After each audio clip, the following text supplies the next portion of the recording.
আসসালামু আলাইকুম। দর্শক একটু খেয়াল করে শুনুন।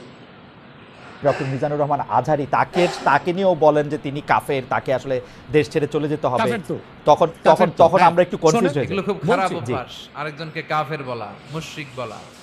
আপনি যদি কাউরে কাফের বলেন, সে যদি কাফের না হয় আপনি নিজেই কাফের হয়ে যাবেন। নিউ ইয়র্কের ম্যানহাটন থেকে আপনাদেরকে স্বাগত জানাচ্ছি আমি খালেদ মুহিউদ্দিন। বাংলাদেশের রাজনীতিতে নানা ধরনের পরিবর্তন দেখা যাচ্ছে হচ্ছে বাংলাদেশের সমাজনীতিতেও নৈতিকতা, ধর্ম এবং নানা বিষয় নিয়ে নানা আলোচনা চলছে। এসব নিয়ে কথা বলার জন্য আজ আমাদের সঙ্গে রয়েছেন ডক্টর মিজানুর রহমান আজহারিকে। আপনাকে আমাদের অনুষ্ঠানে স্বাগত জানাই। আপনি আমাদেরকে সময় দিয়েছেন, সেজন্য শুভেচ্ছা ও কৃতজ্ঞতা জানবেন। নাহমাদুহু ওয়া নুসাল্লি আলা রাসূলিহিল কারীম, আম্মা বা'দু, ফাআউযু বিল্লাহি মিনাশ শাইতানির রাজীম, বিসমিল্লাহির রহমানির রহিম।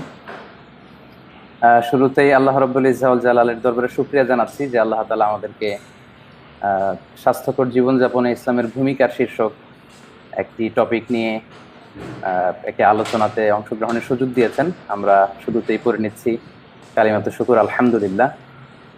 আমাদের সাথে আরও থাকছে তাহরিকে খতমে নবুয়ত বাংলাদেশের আমির জনাব আল্লামা মুফতি ডক্টর সায়েদ মোহাম্মদ এনায়েতুল্লাহ আব্বাসী ও সিদ্দিকী। ডক্টর আব্বাসী, আপনাকে আমাদের অনুষ্ঠানে স্বাগত জানাই। আপনি আমাদেরকে সময় দিয়েছেন, সেজন্য আমাদের কৃতজ্ঞতা এবং শুভেচ্ছা জানাবেন। ধন্যবাদ, আপনাকেও স্বাগত জানাচ্ছি এবং দর্শক মণ্ডলী যারা আছেন তাদেরকেও অভিনন্দন জ্ঞাপন করছি। Thank you so much. আমি প্রথমেই আপনার কাছে যে বিষয়টি জানতে চাই, আমাদের অনেকগুলি প্রশ্ন রয়েছে, আমরা আপনার কাছ থেকে অনেক কিছু বুঝে নিতে চাই, অনেক কিছুর ইয়াও দিতে চাই। আপনার যদি কোনো প্রশ্ন আপত্তি থাকে আপনি সেটা জানাতে পারেন এবং আপনি উত্তর নাও দিতে পারেন। তো আমরা প্রথমেই আপনার থেকে শুরু করি। আপনি যখন আরেকজন ইসলামিক ক্লেরিক, আমরা নাম বলতে পারি ডক্টর মিজানুর রহমান আজহারি, তাকে নিয়েও বলেন যে তিনি কাফের, তাকে আসলে দেশ ছেড়ে চলে যেতে হবে, তখন আমরা একটু কনফিউজ হয়ে যাই। বলছি জি না, কনফিউজ হবেন কেন? জি। আপনি যার কথা বলেছেন সে কি বলেছিল আপনি দেখেছেন তার বক্তব্যগুলো? আমি দেখেছি, কিন্তু সে তার শোনেন কথা শোনেন। জি। তাকে বলুন, সে তো আমার ছাত্র, তাকে জিজ্ঞেস করুন। 2007 সালে সে আমার থেকে সবক নিয়েছে দারুন রাজাত মাদ্রাসায়। আমি তার টিচার, আমি তার শিক্ষক, এবং তার শিক্ষকরাও আমাকে শিক্ষক মানে। অতএব সে যদি, দেখুন আপনাকে পিছন থেকেই বলতে হচ্ছে, আপনি সময় দিতে হবে আমাকে। আপনি কিন্তু বসে আছেন একা, আমার কিন্তু কয়েক হাজার লোক বসে আছে আমার অপেক্ষায়। একটা শিডিউল প্রোগ্রাম আমি রেখে বসেছি আপনার এখানে, যেহেতু আপনার মাধ্যমে আমার মেসেজটা আমি অনেকের কাছে পৌঁছাতে পারবো। আপনি যে ব্যক্তির নাম নিয়েছেন, তাকে আপনি কি দিয়ে তাকে স্কলার বলবেন? লক্ষ লক্ষ লোক হলে স্কলার হয়? এটা কোনো কথা নয়। দ্বিতীয় কথা হচ্ছে, সে মুফতি নয়, ফতুয়া দেবার অধিকার রাখে মুফতি। স্কলার হওয়া এক জিনিস, ওয়াইজ হওয়া এক জিনিস, মুফতি হওয়া আরেক জিনিস। মানে আমার কথা হচ্ছে, আমি কি গ্র্যান্ড মুফতি বাংলাদেশে তা আমি বলছি না, এটা বলার অথরিটি আমার নেই, কিন্তু আমার ফতুয়াতে কলম বসাবার মতো 10টা মুফতি আপনি বের করে দেন। এখন অন্য মুফতিরা বলছে না কেন, সেটা একটা সাহসিকতার বিষয় আছে, সেটা আরো কোনো তাদের প্রতিবন্ধকতা থাকতে পারে। যেমন আপনি দেখেছেন আওয়ামী শাসনের সময় দেশের অনেক বড় বড় আলেম শেখ হাসিনার দালালি করেছে, তো তারা কি এমন কোন ফতোয়া দিবে যে সরকার বেকায়দায় পড়ে?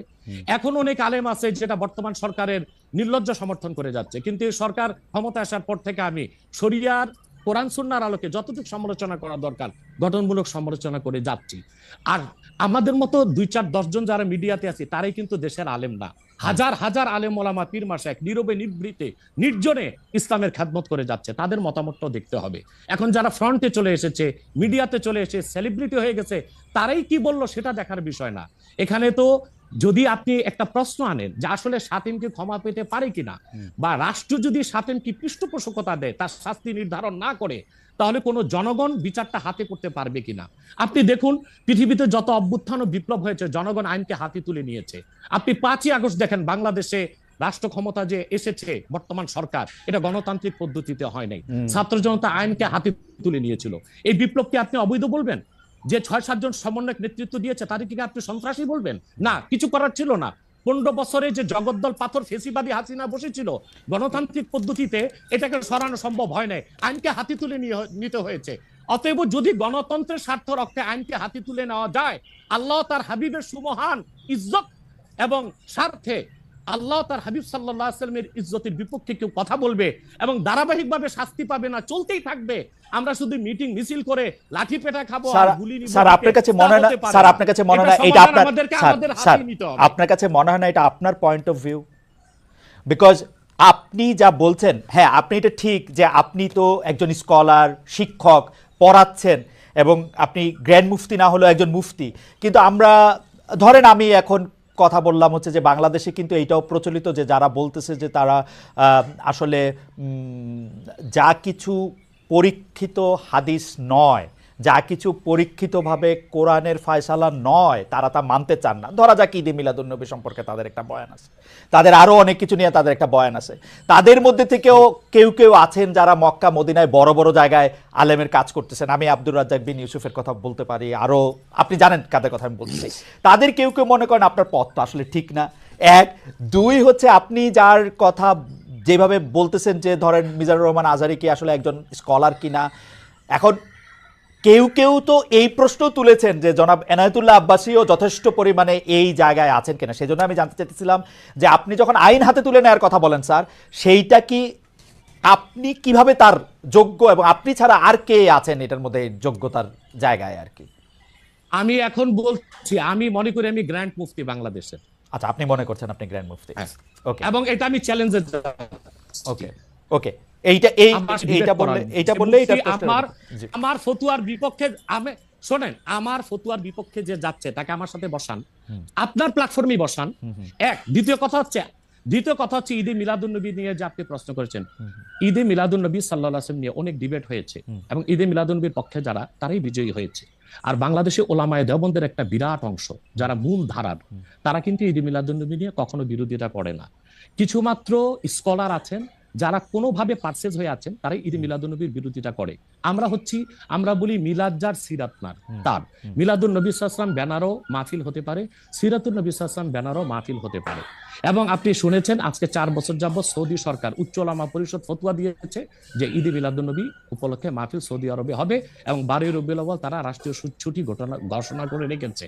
এবং বাংলাদেশে বর্তমান সরকারও যথেষ্ট আলেম ওলামা আছেন যারা কওমি ঘরানার এবং দেওবন্দ ঘরানার, যাদেরকে আমরা আহলে হক মনে করে থাকি, এবং আমরা মনে করি জৌনপুর, ফুরফুরা, সারসিনা, আহলে সুন্নাত, আহলে হক একই ধারাতেই চলে আসছে। তারাও কিন্তু ইসলামিক ফাউন্ডেশনের দায়িত্বে আছে, এবং তারা কিন্তু এবারও ঈদে মিলাদুন্নবী ব্যানারে প্রোগ্রাম করেছে এবং আমি সেখানে অংশগ্রহণ করেছিলাম একদিন। অতএব বিচ্ছিন্নভাবে কে কি ঈদে মিলাদুন্নবীর বিরোধিতা করলো, আব্দুর রাজ্জাক সাহেবের নাম বলেছেন, ওনাকেই বসান আমার সাথে কথা বলি, সংলাপ হতে তো কোনো দোষ নাই। ওকে, বা আপনি আরো যাদের কথা বলেছেন তাদেরকে বসান আমাদের সাথে। আচ্ছা, আমার এখানে একটা সম্পূরক জাস্ট প্রশ্ন আছে আইনের ব্যাপারে। যেহেতু তেহরিকে খতমে নবুয়তের শাখা যুক্তরাজ্যেও আছে, এখানেও আছে, আপনি একইভাবে এই কথা বা ভারতের পশ্চিমবঙ্গের কথা বলেছেন, এইখানে যেটা বলছেন সেটা কি যুক্তরাজ্য এবং ভারতের পশ্চিমবঙ্গের জন্য প্রযোজ্য? যুক্তরাজ্যেও যদি কেউ এই ধরনের কথা বলে তাকেও কি আপনি এরকম একটা কথা বলবেন বা বলতে পারবেন? জি জি বলবো। আমি যুক্তরাজ্যে যে সাফার করে এসেছি সেটা শোনেন আগে। 2 বছর আগে আমি যুক্তরাজ্যে গিয়েছিলাম। আমার 7টা প্রোগ্রাম ছিল। 4টা প্রোগ্রাম করতে পেরেছি, 3টা প্রোগ্রাম আমি করতে পারিনি। এবং সেখানে আমার বিরোধিতা করেছিল নাইজেল ফারাজ। আপনি জানেন তাকে, সিএনএন নিউজ প্রেজেন্টার, এবং সে ব্রেক্সিট আন্দোলনের হোতা ছিল, এবং সে ব্রিটিশ পার্লামেন্টে মেম্বার ছিল। আমার যেদিন সেন্ট্রাল লন্ডনে প্রোগ্রাম ছিল, নাইজেল ফারাজ লং মার্চের ঘোষণা দিয়েছিল এবং আমি সেখানে যেতে পারি নাই। কেন? নাইজেল ফারাজ 23টা প্রতিবেদন করেছিল আমার বিপক্ষে। তার মধ্যে উল্লেখযোগ্য ছিল যে আমি মুরতাদের শাস্তি মৃত্যুদণ্ড চাই। বাট ব্রিটিশ পুলিশ আমাকে অ্যারেস্ট করেনি এবং ব্রিটিশ পুলিশ আমাকে শুধু প্রোগ্রাম করতে দেয়নি সহিংসতা বেশের জন্য।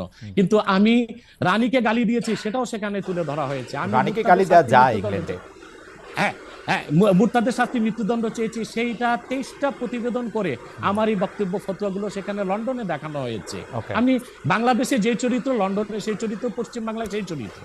ওকে, আমি এইবার একটু, আপনি যেহেতু মুফতি এবং নিজেকে পরিচয় দিলেন গ্র্যান্ড মুফতি, আমি একটা বিষয় একটু আপনাকে একটা বিষয় একটু আপনার দৃষ্টি আকর্ষণ করতে চাই। সেটি হচ্ছে যে আপনি মানে আপনার কাছ থেকে বুঝে নিতে চাই স্যার, যে যদিও আপনি আসলেই আমার চেয়ে বয়সে ছোট, কিন্তু আসলে বিদ্যায়, বুদ্ধিতে, শিক্ষায়, অনেক কিছুতে, মানে জ্ঞানে আপনি আমার চেয়ে বড় বলে আপনাকে স্যার সম্বোধন করছি আমি।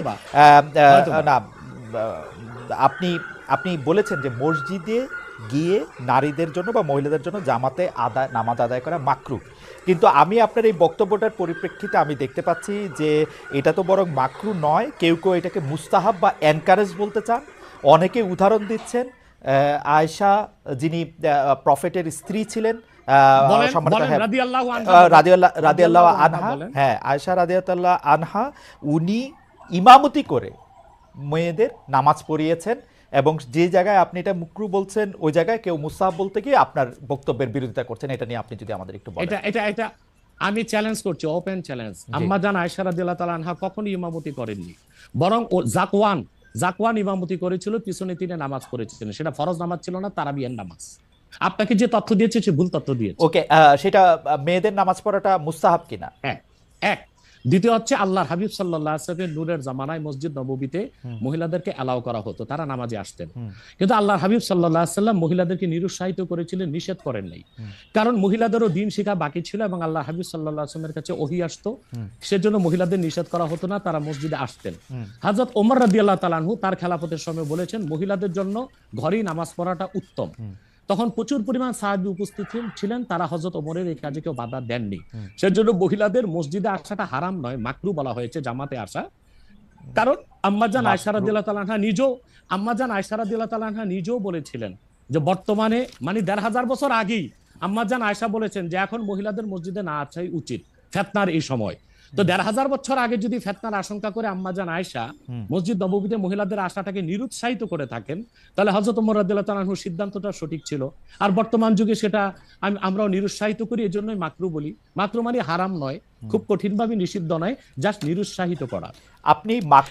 আপনি মাকরু ফতোয়াটা কোথায় পেলেন? আর আপনি যে বলছেন যে কোথায় পেলাম বলছি, আনহা এটা পড়েন নাই, কিন্তু আমি এখন যেটা দেখতে পাচ্ছি যে women praying in congregation among themselves, এটা মাদিনা বলে একটা পিরিয়ডিক্যালস বাইরে হয় মাদিনা ইউনিভার্সিটি থেকে, সেইখান থেকে একজন বলতেছেন যে এটা পড়ছেন। আমি তো এটা সত্য বিচার করতে পারবো না। আয়েশা রাদিয়াল্লাহু তাআলা আনহা ইমামতি করেননি, তিনি জাকওয়ান ওনার খাদেমের পিছনে নামাজ পড়েছেন। সেটা ফরজ নামাজ ছিল না, তারাবিহের নামাজ ছিল। জি, এটা বুখারী শরীফের হাদিস, আমাকে সময় দিলেন বের করে দিব। আচ্ছা ঠিক আছে, আপনি কি এইটা একটু বলবেন যে মাকরুটা আপনি কোথায় পেলেন? এটা হানাফিদের সর্বসম্মত মত। হানাফিদের সর্বসম্মত মত যে মেয়েদের মসজিদে গিয়ে নামাজ পড়াটা মাকরু। জামাতে হজের সময় ওটা ভিন্ন বিষয়, ওইটা ভিন্ন বিষয়, ফরজ, হজটা ফরজ, এবং সেখানে নামাজ আদায় করা ওই সময় মেয়েরা জামাত আদায় করতেছে, ওইটা ওরা করতে পারবে, কিন্তু পরে আর এমনিতে নরমালি আর পারবে না। পারবে না মানে বললাম তো নিরুৎসাহিত করা হয়েছে, তারা ঘরে পড়বে, ঘরে পড়াটাই উত্তম। এটা যদি মাকরু হইতো তাহলে কি হজের সময় এটা পড়াটা জায়েজ থাকতো? না, স্থানকাল ভেদে পার্থক্য আছে না। আপনি এখন তো আজকে আগামীকাল দুপুরে আপনি পানাহার করতে পারবেন, কিন্তু পহেলা রোজায় দুপুরে পানাহার করতে পারবেন, সেটা তো হারাম হয়ে যাবে না। স্থানকাল পাত্র বেশে হুকুমটা ভিন্ন হবে না? হবে, কিন্তু যেটা হজে পারমিটেড, যেটা হজের মাঠে পারমিটেড, সেটা আর পৃথিবীর কোথাও মাকরু হইতে পারে? হজটা কি? হজটা হচ্ছে কাবাগরে যেতে হবে, পুরুষকেও যেতে হবে, মহিলাকেও যেতে হবে, কাবাগর একটাই, সেজন্য সেখানে সেটা ছাড় আছে। কিন্তু মসজিদ পৃথিবীতে একটা না, মহিলারা ঘরে নামাজ পড়তে পারবে। হ্যাঁ, তারপরে আমরা এটা বলে থাকি, যেমন কোন মহিলা ঢাকা গেল শপিং করার জন্য, এখন নামাজের সময় হলো, সে বাড়িতে আসতে নামাজ কাজা হয়ে যাবে, সে বাইতুল মোকাররম যে নামাজ পড়ে নিক, মহিলাদের জন্য যদি সুব্যবস্থা থেকে পড়তে পারবে। মাকরুটাকে আপনি খুব বড় করে দেখার প্রয়োজন নাই। এই যে আপনার মাথায় টুপি নাই, এটাও কিন্তু মাকরু স্যার, যেটা মাথায় বসাও মাকরু, রাইট, যেটা কিন্তু তাই বলে তো আপনাকে আমি গুনাহগার বলতে পারছি না, পারেন না বলতে, অসুবিধা নাই। স্যার, আমি যেটা বলতে চাইতেছি, এমন কোন কাজ কি আছে যেটা কাবাগারে করা যায়, অন্য যে কোনো জায়গায় আরেকটা মাকরু হিসেবে বিবেচিত হবে? আর কোন কাজ কি এরকম আছে? বোঝার জন্য জানতে চাইতেছি স্যার। হ্যাঁ, বোঝার জন্য বলতেছি। যেমন কাবাগারে উপস্থিত হলে ওযু অবস্থায় যেতে হবে, অন্য কোনো জায়গায় গেলে ওযু অবস্থা লাগবে না। কেউ যদি হজ করতে ইহরাম বাঁধে, স্ত্রীর সহবাস তার জন্য হারাম যতদিন কাবাগারে, না, যেটা কাবাগারে করা যায় সেটা অন্য কোথাও হারাম আছে কিনা?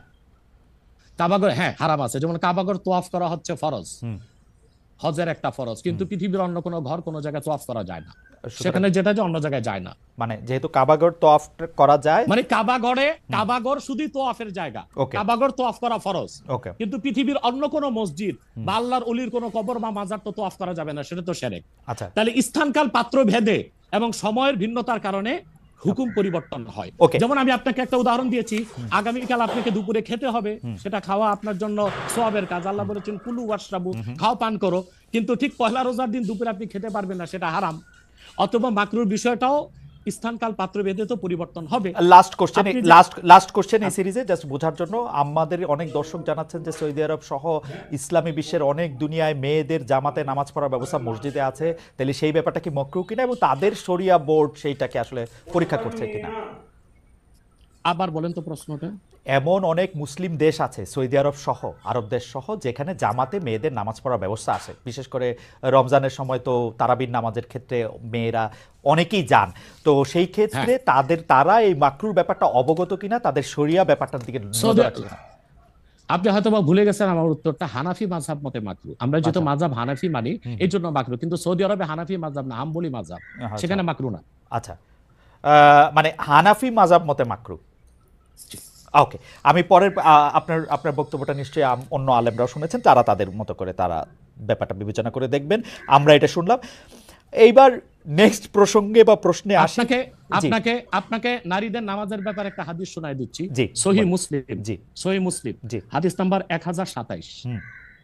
আন আমরাতা বিনতে আব্দুর রহমান أنها أخبرته أن عائشة زوج النبي صلى الله عليه وسلم قالت لو أدرك رسول الله صلى الله عليه وسلم ما أدرك النساء لمنعهن المسجد। পরিষ্কার সহিহ মুসলিমের হাদিস। হযরত আমরা বিনতে আব্দুর রহমান বলেন, রাসূল সাল্লাল্লাহু আলাইহি সাল্লামের সহধর্মিণী আল্লাহর হাবিব সাল্লাল্লাহু আলাইহি ওয়াসাল্লামের স্ত্রী আম্মাজান আয়েশা রাদিয়াল্লাহু তাআলা আনহা, যার কথা বলেছেন তিনি নামাজ পড়েছেন, উনি বলেছেন যে বর্তমানে মহিলাদের এখনকার অবস্থা যদি আল্লাহর হাবিব সাল্লাল্লাহু আলাইহি ওয়াসাল্লাম দেখতেন, তাহলে তাদেরকে মসজিদে আসতে নিষেধ করতেন। সহিহ মুসলিম হাদিস নাম্বার 1027। আপনি সেই স্কলারদেরকে বলেন এই হাদিসটার জবাব আমাকে দিতে। ওকে, তার মানে আমি শেষ করি। তার মানে হচ্ছে মহিলাদেরকে মাকরু বলার দ্বারা হানাফি মাযহাবে যে নিষেধ করা হয়েছে, কঠিন নিষেধ না, মানে নিরুৎসাহিত করা হয়েছে। ওকে, ঠিক আছে, এটা নিশ্চয়ই এটা নিরুৎসাহিত করা হয়েছে, এটা আপনি বলছেন, নিশ্চয়ই এটা একটা প্রণিধানযোগ্য। আমি দলিল দিয়েছি। আমি এই বিষয়ে আর আপনার সাথে পরবর্তী প্রসঙ্গে আসি। সেটা হচ্ছে যে আপনি এখানে আসবেন, অনেকে অনেক ধরনের মন্তব্য করেন, প্রশ্ন করেন, অনেকের মধ্যে অনেক ধরনের উৎসাহ আছে, অনেক ধরনের জানার বিষয়ও আছে। সেই জন্য আপনি যেটাকে বলছে হচ্ছে যে আপনাকে বলা হচ্ছে যে একজন পেশাদার বক্তা, যখন যেহেতু আপনি বক্তৃতা দিয়ে টাকা নিয়ে থাকেন, এইটা আপনি ঘন্টায় কত টাকা নেন সেটা নিয়েও মানুষের মধ্যে উৎসাহ আছে। এই ধরনের বিষয় নিয়ে আপনি কি বলবেন? কেউ আবার বলে থাকেন আপনি যে বক্তৃতা দেন সেটা দিয়ে একটা নির্দিষ্ট অঙ্কের টাকা নেওয়াটাও আসলে ঠিক হচ্ছে কিনা, সেটা নিয়ে অনেকে প্রশ্ন। অনেকে, গোস্তাকি মাফ করবেন, অনেকে আপনাকে হেলিকপ্টার হুজুর বলেন, কারণ আপনি বিভিন্ন জায়গায় হেলিকপ্টারে যেতে পছন্দ করেন। এই ধরনের নিউজ, এই ধরনের আলোচনা আপনি আসলে কিভাবে নিয়ে থাকেন? দেখেন, আপনি একজন স্বনামধন্য সাংবাদিক এবং আপনি সাংবাদিকতার মাধ্যমে